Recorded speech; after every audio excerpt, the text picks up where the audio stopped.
Hello, so I'm King John IV of Portugal, and I believe that the most significant event in Portugal would be the independence of Portugal from Spain in 1640. This event was very significant because King Philip III had in mind to change Portugal into a province of Spain, which meant that the Portuguese nobility would lose all their power and influence over Portugal, which made them very furious. This would eventually cause a rebellion in which I would be appointed king to gain back Portugal's lost independence. And even after gaining back its independence, Portugal would not be recognized as a new dynasty until 1668, 28 years after their independence. Greetings. It is I, the King of Spain, and as you can tell by my immaculate chin, it is I, Charles II, last of the Habsburgs to rule the Spanish throne. Now, the most notable thing about me was my death, which spurred one of the most widespread conflicts that the entire European continent has ever seen. Now, when I died, I had no heir by blood, so instead, I did the cool new thing of leaving my heir in my will to a guy named Philip, who also happened to be the grandson of the most absolute monarch, King Louis XIV of France. Now, upon this news, Louis got very excited. He said that Spain and France would be united. Now, the rest of Europe started freaking out. This little balance of power thing, well, wouldn't last long if France and Spain were united. So, the powers of Britain, Prussia, Austria, and I think Holland got involved into a grand alliance in order to prevent Philip from achieving the crown. And they chose this Charles guy, the Archduke of Austria, instead. Now, throughout the conflict, they engaged in many battles of France. But a major turning point occurred in the war whenever the Joseph I, who was the Holy Roman Emperor, died. Now, his successor was the same Charles guy that the Grand Alliance was backing. Now, here's the thing. The Archduke Charles was basically head of Austria, and they're trying to put him on the Spanish throne, and then now he's about to get the Holy Roman Empire. Now, this is a huge problem for the balance of power. If he has all these, he's basically the most powerful man. So, the Grand Alliance choose to do the wise thing and instead to go for a more peaceful option. Through treaty, Philip is put onto the Spanish throne as long as the agreement that France and Spain would never again unite. And peace was given to Europe for the next couple of years until the next major conflict. Another very important event in the regional history of Spain and Portugal during the years 1643 to 1815 was the establishment of the Portuguese Methuen Treaty of 1703. This treaty was mainly a commercial and military treaty between England and Portugal during the War of Spanish Succession. This treaty favored Portuguese wine, allowing it to achieve monopoly inside the British market, and it also favored British merchants by allowing them to take advantage and partake in the Portuguese economy as well. Cheers to that. Another very important event in the regional history of Spain and Portugal during the years 1643 to 1815 was the establishment of my own Marquis de Pombal's Portuguese Pombal government throughout the years 1750 to 1777.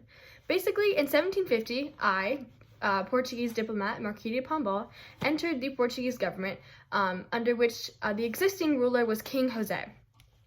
King Jose and I became very good friends, and he allowed me to reign freely in his Portuguese Empire, in which I created my own and established my own religious, educational, and economic reforms.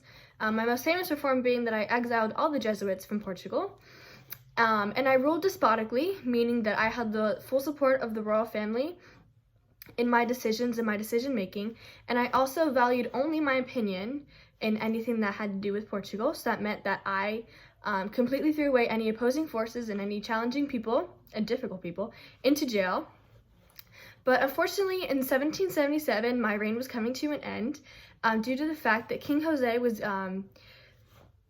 becoming very gravely ill, and instead of declaring me supreme ruler of Portugal, he declared Donna Maria, a completely separate regent, the established and supreme ruler of Portugal.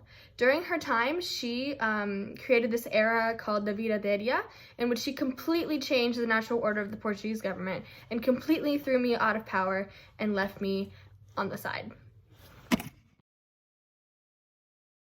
Another great event that I believe to be significant would be the Napoleonic invasion of Portugal in 1807.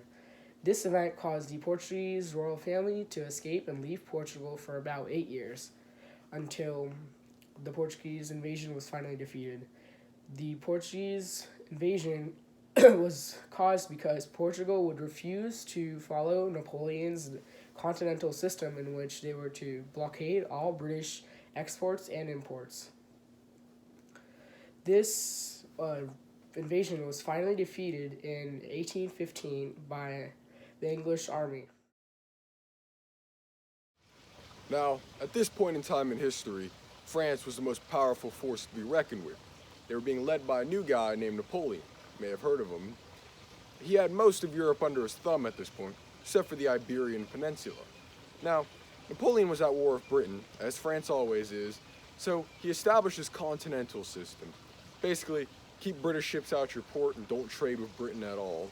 Now, Portugal refused to follow this continental system, and they were in the Iberian Peninsula. So Napoleon figured knock out two birds with one stone. Stop trade from Portugal to Britain and take Portugal while we're on the way. So Napoleon sends 300,000 men through Spain, his longest ally at the time, and into Portugal. The royal family of Portugal flees to Brazil, and Lisbon is captured. Relatively quick time. Now, all of Portugal is claimed by the French at this point, but also parts of northern Spain, which his army also happened to claim. A good backstab to his longest ally. And later, he would eventually get all of Spain. He convinces the previous two rulers to abdicate, gets Spain himself, and puts his brother atop the throne. Now, the people of Madrid and all across Greater Spain aren't exactly a fan of Napoleon's brother running the show.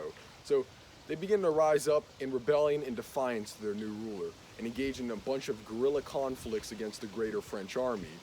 The British eventually gets involved in these conflicts. They land their own ships right in Portugal at Lisbon and start retaking Portugal and pushing into Spain. Now, the war goes back and forth a little bit. Of course, the French army manages to kind of recapture Lisbon for a little bit, but in the end, the British army successfully pushes the French out of Portugal and out of Spain and all the way back to France.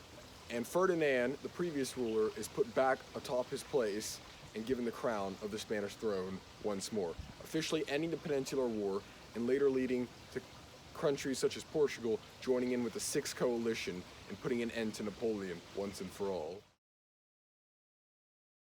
Another very important event in the regional history of Spain and Portugal from the years 1643 to 1815 was in 1814 with the restoration of Spain's Bourbon dynasty with me, Ferdinand VII. With my return to the Spanish throne, another Bourbon dynasty was properly present in Spain. During my rule, I chose to adhere to the liberal constitution of 1812, allowing for the formation and the function of an elected parliamentary system called the Cortes. Shortly after this, however, I completely disregarded my promises as a ruler and disbanded the Cortes and completely dissipated the Constitution and everything that it stood for. And as a result, a revolt consisting of many upper middle class merchants, liberals, and military officers, and of course, ex-members of the Cortes, which I disbanded, formed against me and my ruling as a king. One continuity that would occur with Spain during this period of time was that they would still remain very devout to Roman Catholicism. For example, when Napoleon had basically claimed a lot of Spain under his control, he was able to convince one of the ruling monarchs, Ferdinand, to step down with the assurance that Spain would remain devout to Roman Catholicism. And a major change that occurred to Spain was that they were no longer being ruled by Habsburgs, as Charles II was the last Habsburg ruler, and when he died, he named for Philip to be the new ruler, ending all of Habsburg rule.